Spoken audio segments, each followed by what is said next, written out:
After Edison, but before Bill Gates, there was Beckman. Arnold O. Beckman affected the lives of untold generations by his scientific instruments and epic philanthropic efforts. He was named to the National Inventors Hall of Fame, received the National Medal of Science, and had the ears of world leaders. He accomplished this by holding steadfast to his most cherished virtue, integrity. Arnold Beckman is an American icon and the embodiment of the American dream.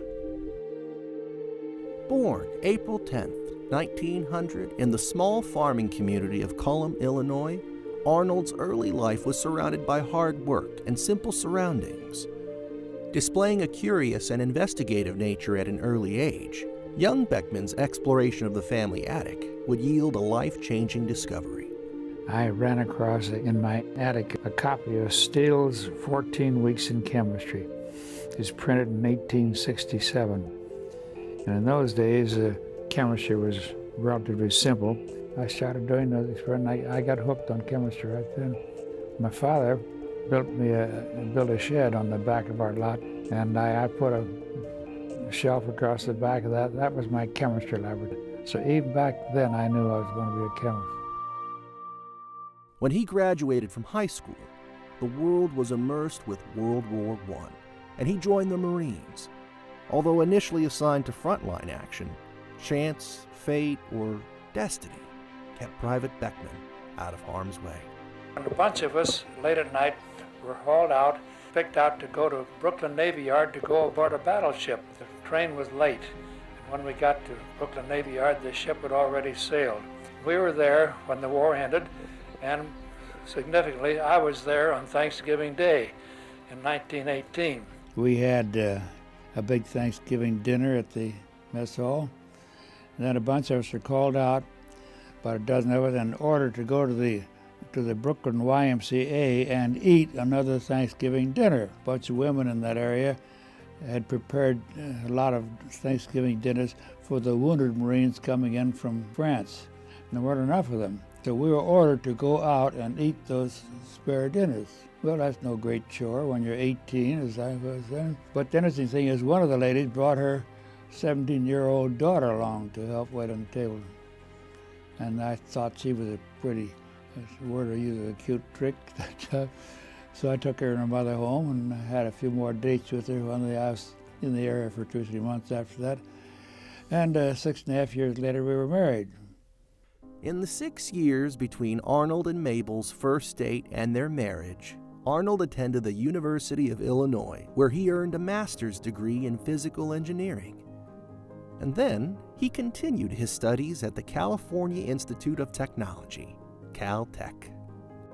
Caltech may have had amazing facilities, but it didn't have Mabel Meinzer. Finding himself not only without his sweetheart, but also without a viable means of income, Arnold quickly remedied both by taking a job closer to Mabel at Bell Laboratories. I never had any course in electronics, but at Bell Labs, I sat in on a few seminars they'd have on there, and I picked up a smattering of electronics, to the point that I made a few radios for Mrs. Beckman friends.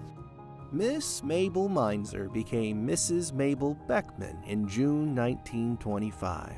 And in 1926, Arnold and Mabel headed west back to Caltech, where Arnold had accepted a position as assistant chemistry professor. Content with instructing his students and conducting research, Arnold might have stayed a teacher for the rest of his life, if it weren't for lemon juice. A classmate of mine from the University of Illinois, at the time, was working out of the California Fruit Growers Exchange, and he had to measure the acidity of lemon juice that had been heavily dosed with sulfur dioxide. Well, ordinarily you'd use a hydrogen electrode. You couldn't use a hydrogen electrode because of sulfur dioxide. And so I suggested that he use a vacuum tube voltmeter instead of a galvanometer. I built him one. He came back and I wondered if I built him another one. But if he could use 2 of these, well, there might be a market for them. So I decided to make a few more. Arnold and Mabel became traveling salesmen, visiting chemistry colleagues across the U.S. to introduce his new invention. What started as an instrument created for a friend to monitor local lemon juice is now used globally. As his business began to grow, Arnold left Caltech and formed National Technical Laboratories, later becoming Beckman Instruments.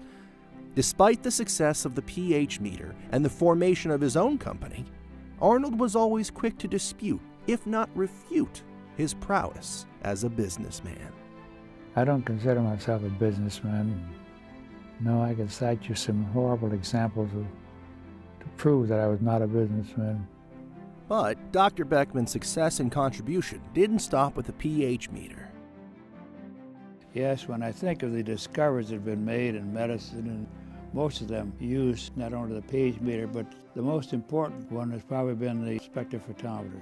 That opened up a whole new era of being able to analyze organic materials. The list of Dr. Beckman's inventions continues with the development of the helipot, an essential component to radar systems. An infrared version of the spectrophotometer used in manufacturing process controls, and an oxygen analyzer was first used in submarines, but later had widespread use on the civilian front in medical applications. Premature babies had a very high percentage were permanently blind. They called it retrolental fibroplasia. Doctors at Johns Hopkins found out the reason was they found that the incidence of blindness was highest in the so-called good hospitals. And that was because there's where they had these infant incubators. They could pour a lot of oxygen in there to help them breathe better. Well, they found that when they had over 40% oxygen, that caused the blindness. We made an oxygen analyzer. You could tell right away, really on a scale, what the oxygen content was. By the mid-40s, Beckman's business was booming. During the formative years of what would go on to become a multi-billion-dollar business, its founder laid the moral foundation that would become the company's bedrock for decades to come. The most important virtue of all is integrity. If we don't have integrity, all other virtues become meaningless because you won't know which one to believe. Don't be afraid of making mistakes. If you don't make some mistakes, you're probably not accomplishing very much. I think another thing that makes people feel good about themselves, if they realize they're doing a good job. And in fact, there's really no satisfactory substitute for excellence. And if a person knows that, that contributes to his sense of well-being. Beckman Instruments would lead the charge in biotech, biomedicine, and life sciences by inventing and manufacturing a multitude of products and instruments still used today by researchers and scientists in the ever-expanding frontier in scientific research. Having made a fortune a dozen times over, Dr. and Mrs. Beckman would make a decision in 1976 to give back to the scientific community by creating the Arnold and Mabel Beckman Foundation. It was to support research, particularly in the fields of biochemical research. We thought there would be a good way to dispose of the assets we had accumulated.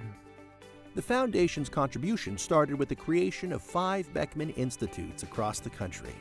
The Beckman Institute at the California Institute of Technology, the Beckman Institute at University of Illinois Urbana-Champaign, the Beckman Laser Institute and Medical Clinic at University of California Irvine, Stanford University's Beckman Center for Molecular and Genetic Medicine, and the Beckman Research Institute at City of Hope.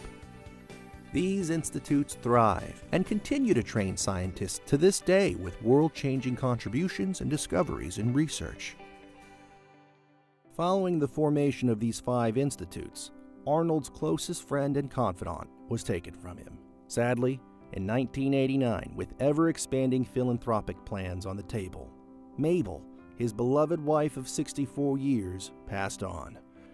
Dr. Beckman was faced with choosing to continue his massive philanthropic efforts without Mabel, or rest with the knowledge of the good that had already been done. With Mabel in mind, he set out to stay the course and continue his Herculean task of giving back.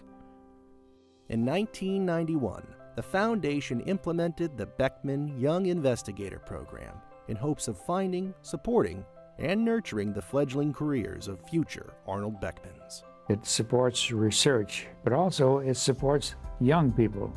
They're the ones who want to get to the young people who don't have the clout yet to get major research grants from the government or elsewhere. I'm very pleased with the quality of the people who have come up in that program. Building on the success of the Young Investigator Program, the Foundation created the Beckman Scholars Program in 1997.